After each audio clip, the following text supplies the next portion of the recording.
అపశకిన మాటలు అనకమ్మా.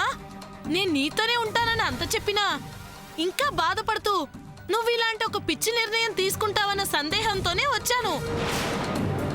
నవ్విన నాపచేనే పండింది అన్నట్టు ఇవాళ నిన్నెవరూ పట్టించుకోవట్లేదని బాధపడుతున్న నువ్వే రేపు సూర్యకి నీకు పెళ్ళైన తర్వాత అందరూ నీ చుట్టూనే తిరుగుతూ ఉండడం చూసి నువ్వే ఆశ్చర్యపోతావు.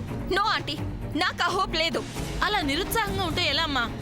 చూస్తూ ఉండు, నేనన్న మాటలు అక్షరాల పొల్లు పోకుండా జరుగుతాయి. ఆంటీ, సూర్య నన్ను మ్యారేజ్ చేసుకోవటం ఇంట్లో ఎవరికి ఇష్టం లేదు. All are against me. ఎవరి మాటలు ఎలా ఉన్నా జయంతి ఆంటీని చూస్తుంటేనే నాకు చాలా టెన్షన్ గా ఉంది. ఏంటి, చెల్లిని చూసి టెన్షన్ పడుతున్నావా?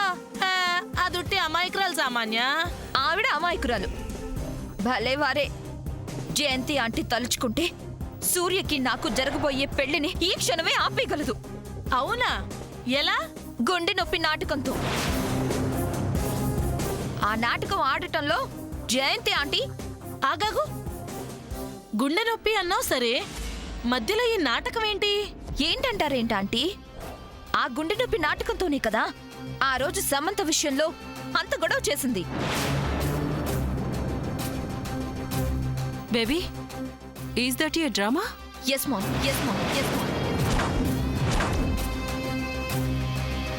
ఒక ఎమోషన్లో బై మిస్టేక్ ఆవిడ నోట్ నుంచే ఆ నిజం నా ముందు బయట పెట్టింది. సామాన్య, నిజం చెప్పు. నువ్వు చెప్తున్నదంతా మీ మీద ఒట్టేసి చెప్పమంటారా?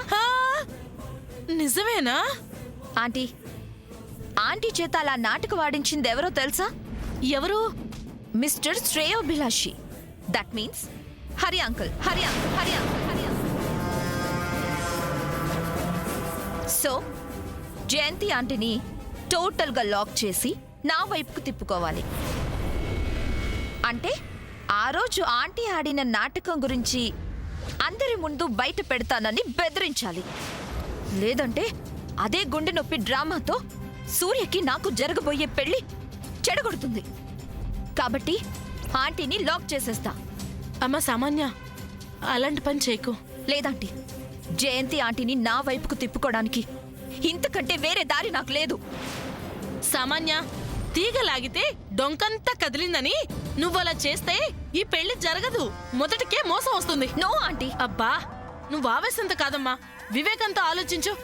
ఇప్పుడు నువ్వు జయంతి నాటకం గురించి బయట పెట్టావనుకో, మా అత్త జయంతిని తిట్టి ఊరుకుంటుందనుకుంటున్నావా? ఒరే సూర్య, శామ్ మెళ్ళో కట్టరా తాళి అంటూ పెద్దరాయుడు సినిమాలో రజనీకాంత్ లాగా అంటది. అమ్మా, అలాంటి వాళ్ళది నిజమైన ప్రేమ కాదు, అది వ్యామోహం.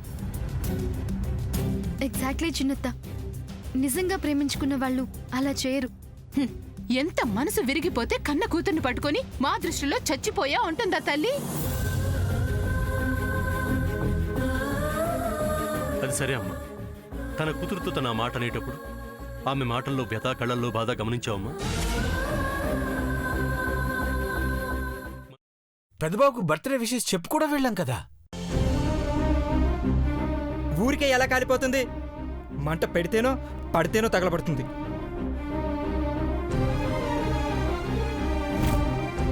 కరెక్ట్ చిన్నబాబు, నీకొచ్చినట్టే నాకు డౌట్ వచ్చింది. పార్వతే షర్టును తగలబెట్టిందనుకుంటా.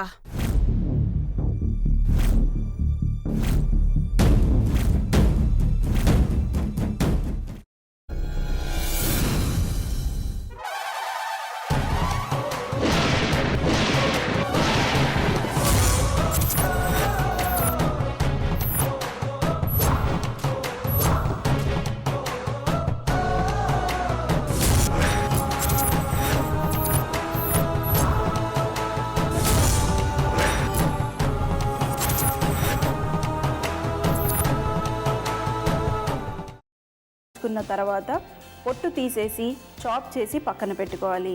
ఒక ప్యాన్లో కొద్దిగా నూనె వేడి చేసి అందులో ఆవాలు, మినప్పప్పు, శనగపప్పు, కరివేపాకు, సన్నగా తరిగి పెట్టుకున్న ఉల్లిపాయలు వేసుకుని 1 నిమిషం పాటు వేయించుకోవాలి. ఆ తర్వాత కాల్చి కట్ చేసి పెట్టుకున్న వంకాయని కూడా అందులో వేసుకుని బాగా మిక్స్ చేసి బౌల్లోకి ట్రాన్స్ఫర్ చేసుకుని అందులో తగినంత చిక్కటి పెరుగు లేదా పల్చటి పెరుగు వేసుకుని మిక్స్ చేసి అన్నంతో కానివ్వండి, చపాతీతో కానివ్వండి సర్వ్ చేసినా చాలా బాగుంటుంది.